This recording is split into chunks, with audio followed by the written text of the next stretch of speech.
Jusqu'à 1 million de tests par mois pour les enfants et les enseignants, un contrôle renforcé aux frontières. Ce sont les nouvelles promesses du Premier ministre français ce jeudi soir. Jean Castex annonce aussi et surtout la généralisation dans toute la France du couvre-feu à 18h. Cette mesure de couvre-feu obéit à une logique de freinage préventive. Elle permet de graduer notre riposte et d'essayer d'éviter de passer à des mesures plus difficiles, comme nous en avons déjà connu à 2 reprises l'année dernière. En Allemagne, Angela Merkel, ce jeudi soir, s'est dite en faveur de restrictions nettement renforcées.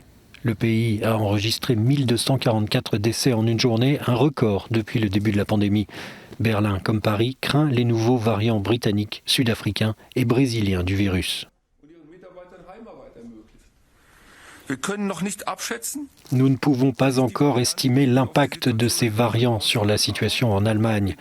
Mais ils pourraient aussi s'implanter ici et conduire à encore plus de cas en très peu de temps. Il est possible que la situation s'aggrave encore, il est donc d'autant plus important que les mesures soient systématiquement respectées. Nous devons éviter que ces nouveaux variants ne se propagent. La situation est mauvaise aussi en Espagne, où près de 36 000 nouvelles infections et 201 décès ont été signalés en 24 heures. Le taux d'incidence continue d'augmenter de jour en jour et selon les derniers chiffres, l'Espagne a de nouveau franchi la barre des 500 cas pour 100 000 habitants. Cela n'était pas arrivé depuis 2 semaines. Au Portugal, c'est un nouvel épisode de confinement qui va commencer et durer 1 mois pour tenter de contenir la 3e vague de la pandémie.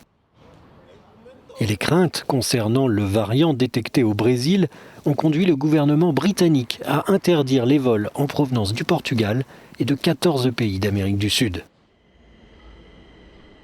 La Suède, enfin, signale un nombre record de décès dus au Covid-19 en une seule journée ce jeudi, portant le bilan total national à plus de 10 000, mais le nombre de nouvelles infections, lui, est en baisse.